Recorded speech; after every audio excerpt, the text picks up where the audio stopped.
우리 지역의 이슈 콕 짚어봅니다. 헬로 이슈 토크.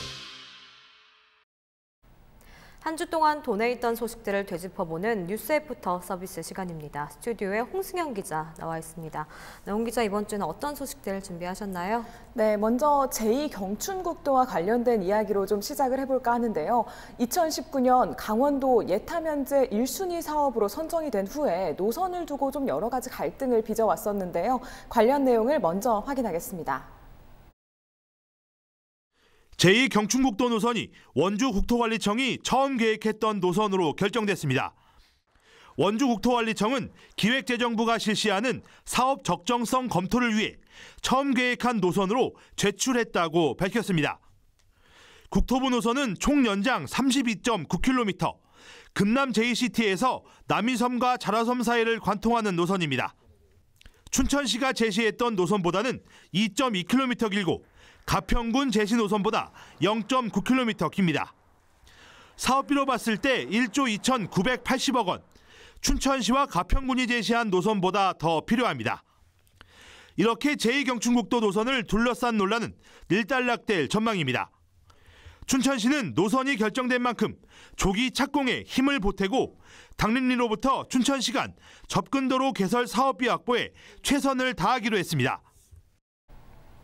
네, 관련 내용 확인하고 오셨는데요. 관련 내용 노승만 강원연구원 박사님 연결해서 보다 자세히 알아보도록 하겠습니다. 네, 박사님, 지금 노선이 어느 정도 좀 윤곽이 잡혀 보이는데 춘천시는 앞으로 어떤 대응책들을 좀 마련해야 할까요? 일단 제2경춘국도가 예타 사업의 면제 사업으로 확정은 되었지만 기재부하고 한국개발연구원에서 추진하는 타당성 검토 과정은 거쳐야 됩니다. 그러니까 춘천시에서는 단기적으로는 그 예타 면제를 위한 당위성 논리 개발을 적극적으로 발굴을 해서 기획재정부에다가 제출하는 그런 노력들이 필요할 것 같고요. 그리고 추진하는 과정에서 노선이 아무래도 한 80% 정도가 경기도 가평 지역을 통과하다 보니까 지금 논쟁이 되고 있는 그 노선 조정에 대해서도 조속하게 가평군과 협의를 좀 완료해서 기획재정부나 국토부와 협의 과정에서 좀 시간을 단축할 수 있는 이런 노력들이 필요할 것 같아요.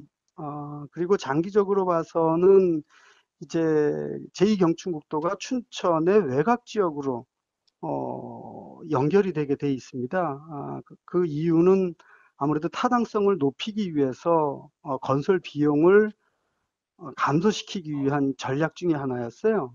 그러다 보니까 그 외곽으로 연결되어 있는 제2경춘국토를 춘천의 도심 지역이나 춘천의 외곽 순환 도로와 연결시키려는 전략이 필요합니다. 그것은 순수하게 춘천시가 사전에 노력해야 될 과제인 것이죠. 그리고 제2경춘국도를 이용하는 통행자들에게 춘천을 좀 더 쉽게 접근할 수 있는 교통 신호라든가 교통 체계, 그리고 그분들이 목적지인 춘천에 왔을 때 좀 더 친절한 서비스를 받을 수 있는 춘천 시민들의 함양 노력도 지금부터 좀 사전적으로 준비해야 될 과제가 아닌가 생각이 됩니다. 네, 박사님 수고하셨습니다. 지금까지 노승만 강원연구원 박사님이었습니다. 네, 홍수영 기자, 관련 내용 좀 더 자세히 짚어봐야 될 것 같은데요. 제2경춘국도 노선이 사실상 좀 확정된 거 아닌가요? 네, 그렇습니다. 최근에 이제 원주국토관리청이 처음에 정한 그 원안대로 국토부에 제출을 하면서 제2경춘국도 노선에 관한 좀 갈등 등은 좀 정리가 된 상황입니다. 지난 1월 말에 이제 제2경춘국도가 본격적으로 좀 예타 면제 사업에 선정이 되면서 사업 추진이 시작됐는데요. 그동안에 이제 제2경춘국도 노선을 둔 갈등이 좀 많았습니다. 원안인 원주국토관리청 계획안과 또 춘천시와 가평군이 각자 내놓은 계획안 모두 3개의 안이 거론이 됐던 겁니다. 네. 좀 각 지역 간의 입장 차이가 조금 있었던 건데요. 서울과 최단거리 노선을 계획한 강원도와 달리 도로가 통과하는 경기도 지자체들은 지역 내 교통 여건 좀 개선을 위해서 인구 밀집 지역을 통과하는 철거하도록 노선을 바꿔달라고 이제 요구를 했던 겁니다. 네. 그런데 이제 뭐 최종적으로 이제 지금 제출이 된 안은 총 연장 32.9km, 남양주 화도읍에서 춘천을 잇는 노선인데요. 기본적으로는 서울과 춘천 고속도로의 대체 도로를 만드는 게 주 목적이었기 때문에 수도권과 이동 시간을 좀 최대한 단축시킬 수 있는 그런 노선을 채택한 것으로 보입니다.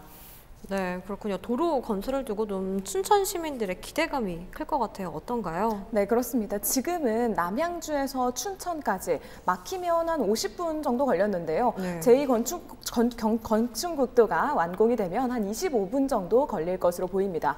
특히 주말에는 동서고속도로를 이용하는 차량이 급증하면서 특히 뭐 서울 춘천 구간은 상시 정체 현상을 보였던 곳이었거든요. 네. 주차장이라고 좀 불릴 정도였는데 국도를 통해서 좀 빠르면 2025년부터 상습 지정체가 크게 사라질 것으로 전망을 하고 있습니다. 또 그 밖에도 2021년에 레고랜드 테마파크, 또 산악산 로프레이 등 춘천시가 관광 자원을 많이 발전시키려고 하고 있거든요. 네. 좀 시너지 효과를 내서 지역 경제의 새로운 동력이 되지 않을까, 그런 기대를 좀 주민들로서는 갖고 있는 것 같습니다. 네, 앞서 노승만 박사님께서 앞으로 춘천시가 어떤 준비를 해나가면 될지에 대한 이야기를 좀 짚어봤는데, 그렇다면 앞으로 어떤 좀 단계들이 남아 있을까요? 네, 지금 기획재정부가 제2경춘국도를 포함해서 좀 여러 가지 예타 면제 사업들에 대해서 사업 계획 적정성 검토를 지난달부터 좀 시행을 하고 있는데요. 네. 이르면 6월 말쯤에 이 검토 결과가 나오게 됩니다. 그래서 여기서 통과되면 7월부터 최종 설계가 진행이 될 예정입니다. 네, 그렇군요. 앞으로의 사업도 좀 기대를 해보도록 하겠습니다. 홍 기자. 다음은 어떤 소식 준비하셨나요? 네, 이번에는 도내에 있던 군부지가 이전된 뒤에 그 남은 부지에 관한 문제를 조금 짚어볼까 하는데요. 네. 정부의 국방개혁 2.0에 따라서 도내에 있던 강원도를 비롯한 좀 접경 지역 군사시설들이 좀 완화가 됐는데요. 강원도와 각 시군에서는 이렇게 빈 군부대 부지 활용을 통해서 지역 발전을 기대했지만 이게 마음처럼 되지 않으면서 불만이 쌓이고 있는 상황입니다. 관련 내용 영상으로 먼저 확인하겠습니다.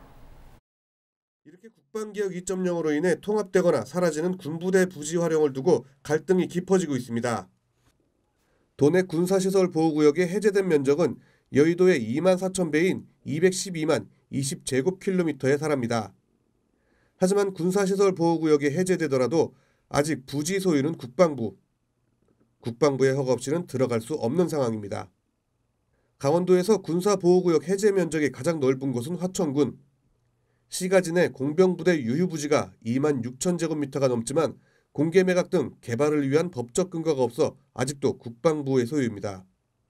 또 364만 제곱미터의 군 유휴지를 갖고 있는 철원군도 사정은 마찬가지입니다. 해체된 8사단 부지에 서바이벌장 조성 등 구체적인 활용 계획까지 세웠지만 부지 매입이 쉽지 않습니다.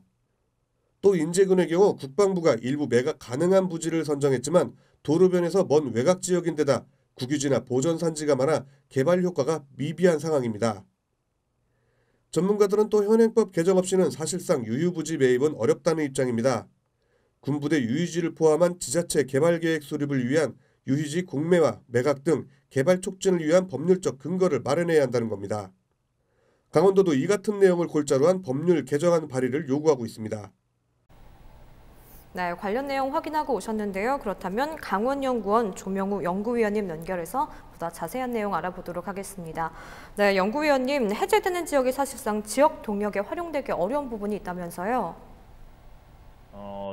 이번에 대규모 군사시설 완화 조치를 통해서 강원도의 많은 지역의 군사시설 보호구역들이 일단 해제가 됐는데, 이 지역들이 면적상으로는 상당히 넓은 면적을 차지하지만 실질적으로 그러한 해제된 지역들이 활용도가 높은 토지냐에 대해서는 좀 의구심이 들게 됩니다. 왜냐하면 이 해제되는 지역들을 명확하게 파악을 할 수는 없지만 해제되는 지역이 포함되는 미 지역에 있는 군사시설 보호구역 중에 국유지와 보존산지 이런 지역들이 어느 정도나 포함되고 있는지를 한번 살펴봤는데요.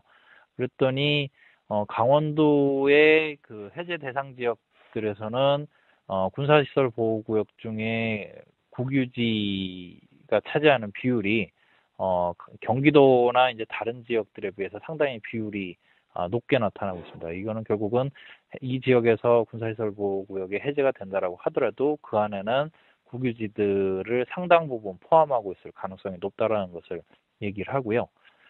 보존산지 같은 경우에도 국유지와 마찬가지로 군사시설 보호구역 내에 보존산지 비율이 상당히 높은 지역들이 해제 대상 지역에 포함이 되고 있습니다. 그렇기 때문에 마찬가지로 해제 대상 지역에 포함된다라고 하더라도 보존산지를 많이 포함하고 있을 가능성이 높은 것이고요. 그렇게 되다 보니까 결국은 보존산지라든지 국유지 같은 경우에는 군사시설 보호구역이 해제된다라고 하더라도 향후에 어떤 민간 투자를 유치하거나 아니면은 지역 자체적인 수요에 따른 어떤 그 개발 사업들을 추진하기에는 많은 제약들이 있는 토지라고 할 수가 있겠습니다. 네, 그렇군요. 연구위원님, 그렇다면 강원도는 어떠한 대응책을 좀 마련해야 할까요? 예, 이번에 이제 해제된 토지 외에도 일단은 군사시설 보호구역 중에서 여러 가지 그 군사적인 목적에서 그 크게 저촉이 되지 않으면서 지역 차원에서는 활용도가 높은 토지들을 좀 추가적으로 발굴을 해야지 될 필요가 있겠고요. 이런 토지들을 대상으로 해서 지속적으로 협의위탁구역으로 그 전환을 한다든지 아니면은 군사시설 보호구역 해제를 추가적으로 추진한다든지 이런 것들을 국방부와 지속적으로 논의해 나갈 필요가 있을 것입니다. 네, 지금까지 강원연구원 조명우 연구위원님이었습니다.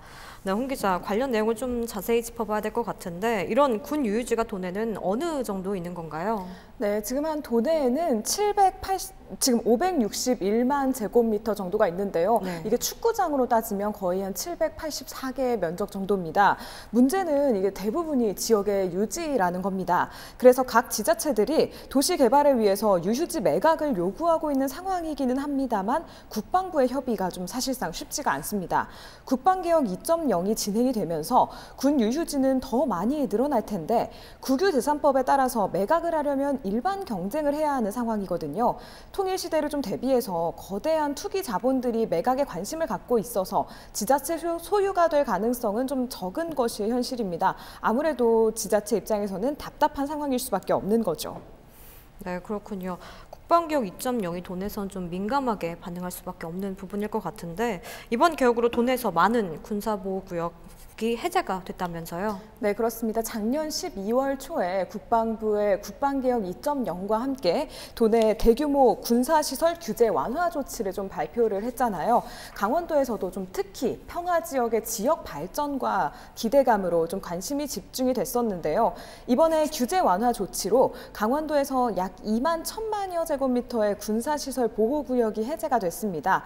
사실상 이번 국방개혁 2.0으로 해제된 군사보호구역 전체 면적의 63%가 강원도입니다. 또 대부분이 화천군에 집중되어 있는 상황입니다. 네, 그렇군요. 하지만 이렇게 규제 완화가 시행이 되더라도 실질적으로 지역에 도움이 안 될 수 있다는 그런 우려의 목소리가 일고 있다면서요. 네, 그렇습니다. 앞에 인터뷰에서도 좀 잠깐 짚어봤지만 사실상 대부분이 국유지거나 산림 지역이기 때문입니다. 이런 부분을 고려를 한다면 사실상 강원도 시군에서의 해제 면적의 절대량이 결코 많다고는 볼 수가 없는 상황입니다. 좀 예를 들면 경기도는 접경 지역으로 규정된 모든 시군이 모두 해제 대상 지역에 포함이 됐는데요. 강원도는 접경 지역 6개 시군에 DMZ를 포함하고 있는 양구, 인제 두 개 군이 대상 지역에서 지금 제외가 된 상황입니다. 또 시군별 해제 면적만 봐도 경기도 같은 경우에는 포천을 제외하고는 모두 1,100만 제곱미터 이상의 면적이 해제가 됐는데 강원도는 화천을 제외하고는 900만 제곱미터 면적이 해제가 되거든요. 사실 그마저도 대부분 국유지고 특히 화천은 해제된 면적의 73.7%가 국유지인데 이런 걸 감안하면 해당 지역에 대한 민간 차원의 투자는 현실적으로 어렵다는 목소리가 높아질 수밖에 없는 상황입니다. 네, 그렇다면 강원도에 남은 과제들 어떤 것들이 좀 있을까요? 네, 아무래도 이제 전문가들도 일단 이번에 군사시설 보호 제재 자체가 지역 주민과 좀 상생하기 위한 하나의 동력이 됐다. 이런 부분에 있어서는 뜻을 같이 하고 있더라고요. 그런데 사실상 앞서 계속해서 언급했지만 강원도의 경우에는 이 해제된 지역의 토지의 활성화 차원의 좀 가치가 상대적으로 낮잖아요. 활용도가 높은 토지 자원들에 대한 규제 완화와 함께 지역 균형 발전 차원 차원에서 좀 추가적으로 규제 완화를 촉구를 하고 국방부도 강원도의 지역개발 활용도가 낮음을 고려해서 추가적인 조치를 좀 적극적으로 검토하는 것이 필요하지 않냐 이런 목소리가 커지고 있습니다. 또 구체적으로 규제 완화 대상 지역에 대해서도 군과 시군 간의 협의도 좀 필요가 하겠고요. 각 시군 차원에서 적극적인 대응안도 마련해야 할 시점입니다.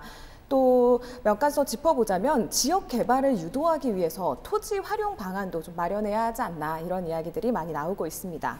네, 홍 기자 관련 내용 제가 계속해서 짚어보도록 하겠고요. 다음은 어떤 소식 준비돼 있죠? 네, 이번에는 산불과 관련된 내용입니다. 또 요즘 건조하기 때문에 산불에 대해서 좀 각종 주의가 필요한데요. 관련 내용을 먼저 확인하겠습니다. 속초와 강릉, 양양 등 동해안 6개 시군에 건조주의보가 내려지면서 대형 산불 위험이 커지고 있습니다. 대형 산불 발생 건은 지난해 같은 기간 대비 2배 이상 늘었습니다. 대형 산불이 늘어나면서 동해안 산불방지센터는 다음 달 21일까지를 산불 예방 특별 대책 기간으로 정하고 24시간 산불 상황실을 가동할 계획입니다. 산림으로부터 100m 이내 소각은 금지돼 있으며 이를 어길 시 산림보호법에 따라 50만 원 이하의 과태료에 처해집니다. 실수로 낸 산불이라도 3년 이하의 징역 또는 3천만 원 이하의 벌금 처벌을 받게 됩니다. 강원지방기상청은 최근 5일간 영동 지역 시료 습도가 25%에서 35%로 낮아 각종 화재에 유의해야 한다고 설명했습니다. 네, 관련 내용 보고 오셨는데요. 취재기자 연결해서 보다 자세한 상황 알아보도록 하겠습니다. 네, 노지영 기자, 보도된 이후 비가 왔었는데 현 상황은 좀 어떻습니까? 네, 한 차례 비가 내리면서 잠시 산불 위험이 가셨지만 주말에는 다시 동해안을 중심으로 건조한 날씨가 예상됩니다. 최근 5일간 건조한 정도를 알려주는 시료 습도는 동해안이 40%에서 50%, 영서는 50%를 넘었습니다. 시료 습도가 35%를 넘어서면서 건조주의보는 모두 해제가 됐지만 강원지방기상청은 시료 습도가 조금씩 낮아지고 있어서 3일이나 4일 후에 강릉이나 삼척에는 건조특보가 내려질 가능성이 있다고 말했습니다. 23일 낮부터는 동해안을 제외한 영서 내륙과 강원 산지에 5mm 내외의 비가 예보돼 있습니다. 영서 산지 쪽으로는 1에서 5cm, 내륙에는 1cm 내외로 눈이 쌓일 가능성도 있습니다. 23일 오전에는 영서, 오후에는 동해안을 중심으로 강한 바람이 예보돼 있습니다. 바람이 강하게 부는 만큼 작은 불씨도 크게 확산될 가능성이 큽니다. 실수로 낸 산불이라도 3년 이하의 징역 또는 3천만 원 이하의 벌금 처벌을 받게 되니 야산 주변에서는 불씨가 일어나지 않게 특히 조심해야 합니다. 동해안 산불방지센터가 24시간 산불 상황실을 가동하고 있지만 건조한 날씨가 계속되면서 불씨가 쉽게 일어날 수 있는 만큼 화재 예방에 각별한 주의가 필요합니다. 보도국에서 헬로티비 뉴스 노지영입니다. 네, 노지영 기자 수고하셨습니다. 네, 홍 기자, 매년 산불을 조심해야 한다는 목소리는 계속해서 나오고 있지만 대형 산불은 끊이지 않고 계속되고 있죠. 네, 그렇습니다. 또 건조한 날씨로 대형 산불 발생 위험도 더 높아지고 있는데요. 산림청은 이달 15일부터 다음 달 15일까지를 대형 산불 특별 대책 기간으로 정하고 각종 주의를 기울이고 있습니다. 문제는 과거에는 산불이 한 철에만 발생을 했었는데 이제는 사시사철 발생한다는 겁니다. 작년 한 해 도내에서 발생한 산불 47건의 경우에 봄, 가을철에 57%, 여름과 겨울에도 43%가 발생을 했거든요. 이제는 정말 사시사철 주야로 발생하면서 산불에 대한 경각심이 좀 더 필요한 시점이 아닌가 이렇게 좀 보시면 될 것 같습니다. 네, 방금 건조한 날씨를 이렇게 말씀하셨는데 사실 대형 산불이 발생하는 데 있어서 건조한 날씨 외에도 좀 다양한 원인들이 있을 것 같아요. 어떤 것들이 있을까요? 네, 사실 산불의 대부분은 사람에 의해서 발생이 됩니다. 산림청이 지난 10년간 벌어진 산불 10건 중에 4건이 입산자 실수에서 발생된다는 자료를 밝힌 적이 있었는데요. 담뱃불이나 화목난로 등이 대표적인 원인으로 지목이 되고 있습니다. 산불 대부분이 부주의에 의한 인재라는 것은 조금만 주의를 하면 예방할 수 있다는 뜻이기도 하죠. 산불 방지를 위한 경각심이 더 필요할 것 같습니다. 네, 정말 산불은 한번 발생하면 화재 진압도 쉽지 않고 또 피해가 크기 때문에 좀 각별히 주의가 좀 필요할 것 같습니다. 그렇다면 도내 피해 규모는 어느 정도 되나요? 네, 산림청이 최근 10년간 발생한 산불 피해 금액을 총 1,112억 6천만 원에 달한다고 밝혔는데요. 작년 한 해만 봐도 도내에서 고성 또 삼척 대형 산불 등으로 축구장 650개에 달하는 산림이 불탔고요. 피해액이 138억 원에 달할 정도로 좀 피해가 심각합니다. 심각했습니다. 문제는 이뿐만이 아닙니다. 전문가들은 산불 피해가 단순히 이런 잇목 손실에 그치는 것이 아니라 진화 과정에 드는 경제적 비용, 또 복구 비용, 생태계가 산불 이전 상태로 회복될 때까지 잃어버리는 공익적 가치를 포함하면 금액으로는 환산하기 힘든 엄청난 피해를 동반한다고 좀 입을 모으는데요. 산림 내에서나 산림 인접지에서 불을 피우는 행위, 또 화목 보일러 재투기 행위, 입산 통제 구역 내 무단 입산 행위 등 좀 못하도록 강력한 제재가 필요하겠다. 이런 주장들이 나오고 있는 이유입니다. 네, 여기까지 듣도록 하겠습니다. 네, 오늘도 홍수영 기자와 함께 한 주 동안 도내에 있었던 소식들을 되짚어보는 시간을 가져봤습니다. 네, 홍수영 기자 수고하셨습니다.